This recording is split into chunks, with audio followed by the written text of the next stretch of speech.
you and I knew vinyl wouldn't die. Yeah. But did you honestly think it would be where it is right now? No. In my wildest imagination, never young people coming on board, old people getting back in. It's in the culture, it's all over the place. And the thing I did at Ortophone was I took a shot of the movie The Rock. Is that where he gets a Beatles album? Yeah, at the beginning. Yeah, that had nothing to do with the movie whatsoever. It was like the writer of the screenplay wanted to get his vinyl thing into a big movie. So the opening scene has this package gets sent to Nicolas Cage, and he opens it up, and it's Meet the Beatles.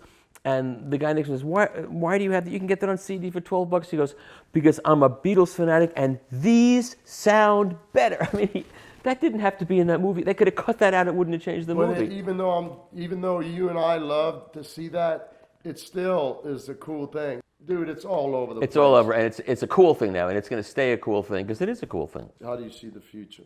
The infrastructure is there now. There's a few glitches in the chain. People making both the cutting styli and the people making the playback styli. You know, in Japan, there's only a couple of people that do that, and that's an issue that has to be resolved. And so there are certain parts of the chain have to be Lacquer. Lacquer is a problem. Tape could be. Although that's come back more than people expected it. Right, the tape. There's only 2 tape manufacturers, one in America, one in France. Right. There's only 2 lacquer.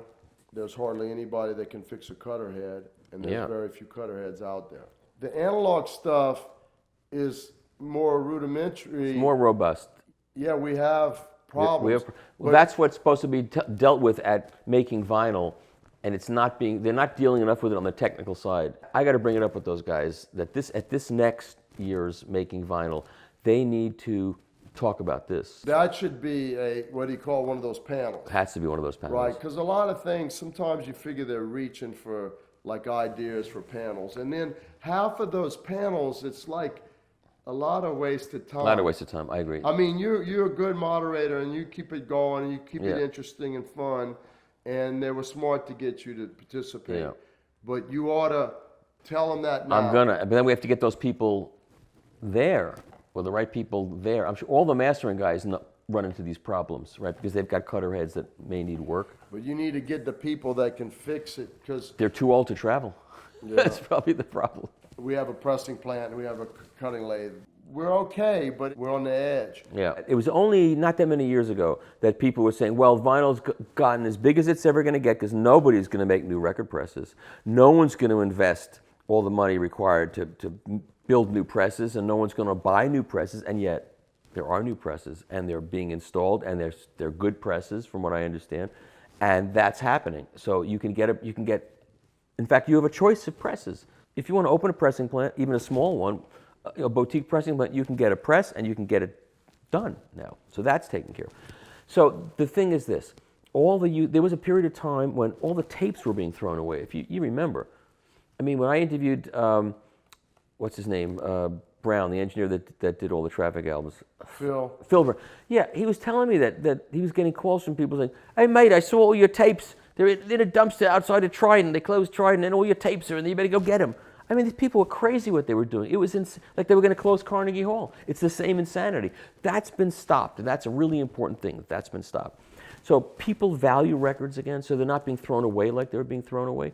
So there's billions of records out there. So we know that the records and the experience of playing them is saved, and so the turntables will keep being made, and the cartridges will keep being made, and the cleaning machine, all that infrastructure is good. So the question is new records on vinyl, and I think that's in good shape too. But it's going to take people advocating, like me and other people. Young people have to come up and advocate. I wish more consumers knew, like in 1981, most records were somewhat consistent.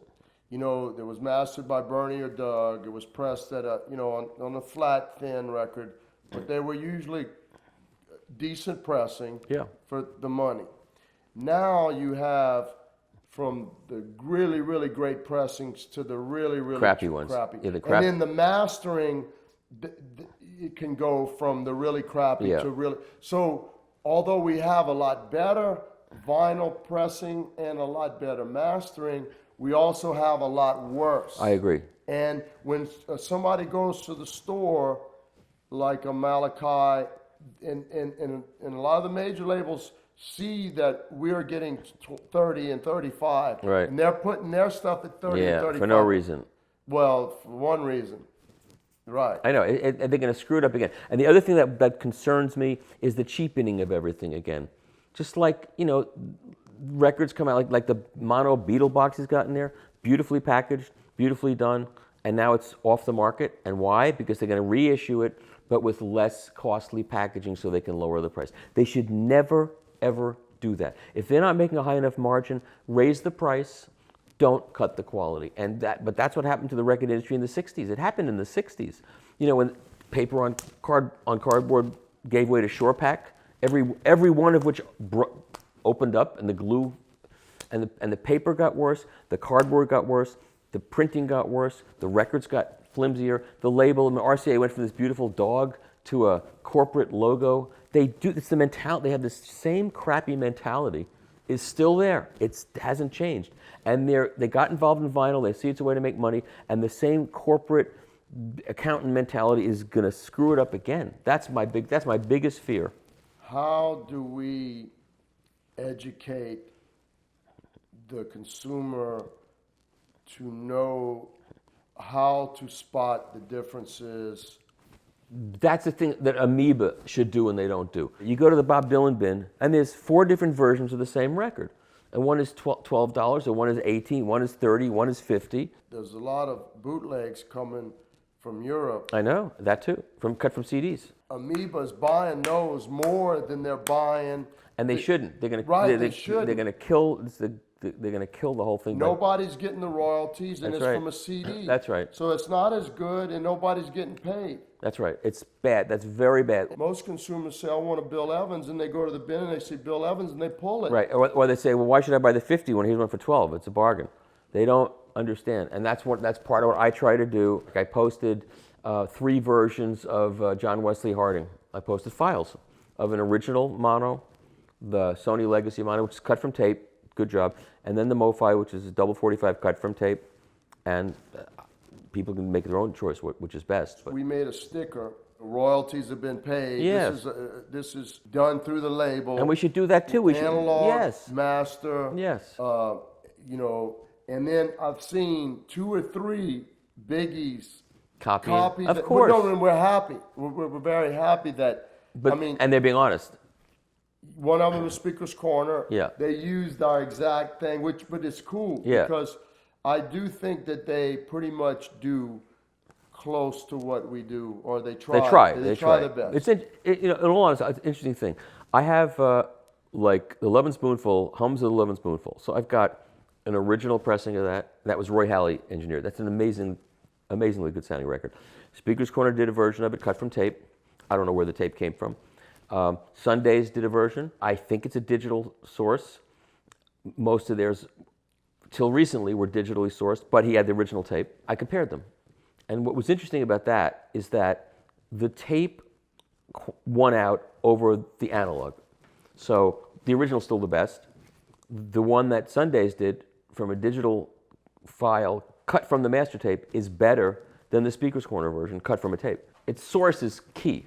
Every situation in A/B in comparison is a whole new. That's right. Right. It's not like just because this was analog is going to be better than the digital. That's right. And it could even be a CD, but if everything worked out for the CD and it was a good transfer, exactly. And the mastering engineer was a good cutting engineer, and even though we're analog people, when I hear that they did it from high res, sometimes it just turns me off. If there's a tape to be. Right. Yeah. But sometimes digital is the best way to go. It's rare, but you got to look at, there's all kinds of things. Right. And sometimes people get too rigid in their thinking that, because they don't really know it all. It gives them comfort to be able to categorize everything and say, this is the best, and this is not as good, and this is not as good, rather than saying all these things interact with each other, as you're saying. And just like when we're talking about listening.